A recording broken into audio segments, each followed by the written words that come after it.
what were your achievements that led to your win for State Chair of the Year? I'm not sure what the criteria is. I just received a letter stating that I had won the award. There were two of us.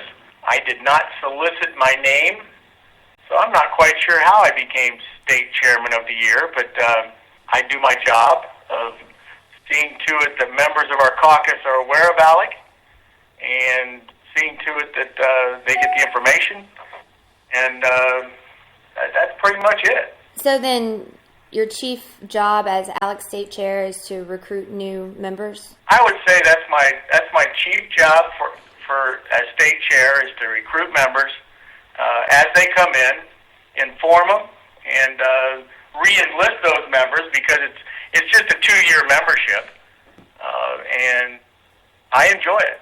Are you compensated in any way by ALEC? I am not compensated in any way by ALEC. It's a purely volunteer position. It is purely a volunteer position. Okay. So your legislative aide, Ryan Crawford, he won an award as well for Volunteer of the Year for this year. What were his achievements that led to this win? Well, I'd have to say that it's my job, as I said, to recruit members, let them know what ALEC what they have to offer and what it consists of. And I couldn't do that alone without Ryan, my legislative aide, coordinating everything. He does the coordination of seeing to it that members are made aware of when the meetings are. There's 3 meetings a year, one in the spring, one in the annuals in the summer, and then you got one in the winter. 3 meetings a year, and he takes care of seeing to it that the members' needs are met as far as information on how to get there, the reimbursement of the scholarships, and he does a good job at it. It sounds like a lot of work. It takes a little bit of time, but it doesn't take away from the duties of what I need to do as a legislator, and it doesn't take away from his duties to see to it that the constituents' needs are met. In this exchange between you and ALEC, because you are doing work at the behest of the organization, what would you say is the benefit to you and your team within the Ohio legislature? This might, we assemble 3 times a year, and the benefit is we share ideas. Between all the other states, we share ideas. So participating in the forum of ideas, the marketplace of ideas, is the value added to you. That's exactly what it is. If that's the benefit, and you're the assistant majority floor leader, so you assist in developing the agenda for your party, for the Republican Party in Ohio, what bills are you most excited about introducing in the Ohio House? Well, when we introduce bills, obviously most legislatures, the way it works in Ohio is we get together at the beginning of the GA, and we map out what we believe are the most important issues for Ohio. We list them, we categorize them. I have seen, since I've been here, those priorities be implemented and not be implemented. It's a wish list of what you'd like to accomplish, because we're only the House. We have to work with the Senate, and we have to work with the executive branch. And what we think are priorities may not be a priority with the other two. So that's generally the way it works. I mean, any member of our caucus can bring up a bill, and if it gets through the process, it keeps moving on. But what you may be asking me is, it might be the next question, is do these bills come from ALEC? They can be a model bill from ALEC. That's a possibility. But I've only, in my time in the General Assembly, I have only used one model piece of legislation, and it was a resolution from ALEC. Well, I mean, if the point of the participation in ALEC is to, participate in this forum of ideas, and in that forum of ideas you're producing model bills, then you may not necessarily be using the entire text of the model bill that originated from ALEC, but you're certainly using the ideas that were forged there between business leaders and legislators. I mean, is that not the case? That would be the case. I mean, if we are, and we do, regulate businesses in Ohio, we need to speak to those businesses. Well, right. We can speak to them in any forum. We can speak to them in an assembly at ALEC. We can speak to them in my office. We can speak to them in the State House. If we're going to regulate them, I think it's a good move to speak to those business owners. Yes. Let's go back to an earlier question when we were talking about priorities, because I think we got sidetracked and you had said that you don't introduce ALEC model bills. You'd only introduce the one. But what are your legislative priorities? I understand that there's different houses of the Ohio legislature, but what would you personally like to see prioritized on the agenda, being the assistant majority leader for your party in Ohio, that you learned in Chicago this past week? Well, let's rephrase that. What I want personally does not connect with what transpired at ALEC. What I'd like to see done isn't even a well, could or couldn't be, but I don't see it as a. I don't know if what I'd like to see done as a member of our caucus. I don't think it's relevant to what the topic of ALEC is about. Well, but as the assistant majority floor leader, if you implement the agenda for your party and you spend time with this group ALEC, for which you're not being compensated, for which the compensation is to participate in this forum of ideas for legislation, then certainly there's some legislation that you're excited about that you'd like to implement in Ohio. I'm just curious as to what that is. Well, at this point in time in my legislative career, I just introduced a bill on eliminating special elections. Now, I don't know if that's ALEC model legislation or not. Would I like to see my governor institute Medicaid expansion? I would not. I don't know if there's model legislation from ALEC on that or not. And keep in mind, there are 6 members in leadership, and I don't always get what I want. I'm just at the table.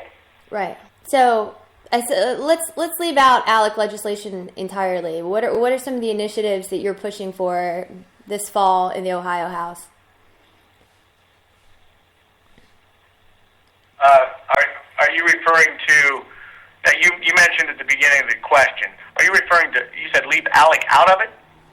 Well, you said that you're not sure which ALEC model bills are out there or that you would push or prioritize. And so I'm just asking, okay, leave ALEC out of the equation. What legislation is on your priority list as the assistant majority floor leader? Period. So Period. You're talking John Adams, representative. What do I want to see done? Yeah. Well, I have found that in the last year and a half, I have spent more time trying to kill legislation by my fellow Republicans than implementing it. And right now, I've spent since January, a concerted effort to see to it that Medicaid expansion is not implemented in Ohio. That's what I've been personally working on as John Adams, the state representative. What I'd like to see, which I've been an advocate of even before a member of ALEC, because I know that somebody could tie it to it. But the point is, I have been an advocate because of Associated Builders and Contractors of right to work since the 2000s, even before I became a legislator. That's just a couple of them, but that's what I've been working on lately. ALEC has never been an issue until 2000 and I would say 9 and 10. Remember, 2008 is when President Obama was elected. And then in the midterms, you had more than 600 seats in state legislatures nationwide switch from D's to R's. Now, I would venture to guess that those 600 new legislators, being Republicans, you have a big policy change in states all across the nation. 600 is a significant amount of legislators to switch. And if we all are Republicans, we tend to be center-right instead of center-left. Okay. We tend to think alike. It doesn't mean that ALEC's model legislation is moving all those new legislators and those states that switched from D's to R's. 6 governors switched. So therefore, you have a center-right policy change that has driven a lot of what I would say. I mean, the membership swelled in ALEC from 2010 on. At one time in 2009, 2010, there was over 1,800 legislators, 1,800 legislators across the nation, state legislators that belong to ALEC. Now, well, how many of those are Republican and how many of those are Democrat? Good question, which is where that was my next point. Virtually, the Democrats aren't permitted. We have one Democrat in the state of in our House membership that belongs to ALEC. One Democrat. Now there was 2, but they threatened him with a primary, and he said, "I'm not going to be a member anymore." I would venture to guess, Lauren, that the target that ALEC has become in its that would have been 2010, 2012, for 37 years was never a target until now. It's a target of the center-right. That's the issue. So who's targeting, though? Who would I say? You're talking, I would still have to say left organizations. The media is targeted. You've got the new group, Progressive States Network, that is trying to copy what ALEC does. Keep in mind that they're not transparent about their membership or their model policies.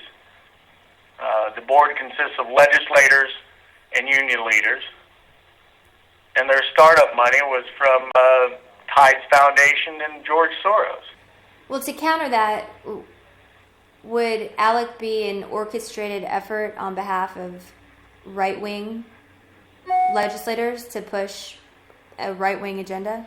Counter that, no more than the center-left does what they do. They have their freedom to assemble, and so do those of the center-right. The prize legislation that the Obama administration implemented in their first 2 years was their health care legislation.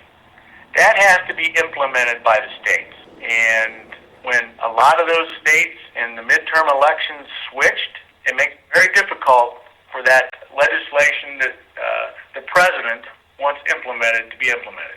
I mean, the health care exchanges are run by the states, and when those states switch from 600 legislators go from Democrats to Republicans, it has a policy impact. You've said that you would halt the expansion, that you don't support the expansion of Medicaid benefits, but would you enact other legislation that would be aimed at maybe defunding the exchanges or just impeding the implementation of Obamacare, aside from the Medicaid expansion? Me personally, I would, yes. You talked before, you said that ALEC is not lobbying, it's informational. So what is your definition of lobbying? Lobbyists or lobbying represent groups of people. The lobbyist or the lobbying firm represent groups of people. Those groups of people, in the end, legislation affects them. Lobbyists do. They lobby for They lobby for constituents. They lobby for taxpayers. They lobby for the private sector. That's what a lobbyist does. And they interact with legislators to see to it, in most cases, that they don't get harmed, or at least they're represented on how that final legislation is going to affect them. Why is it that what ALEC does is not lobbying? ALEC doesn't lobby. So they're not a lobbying. They're not a lobbying firm. NCSL doesn't lobby either.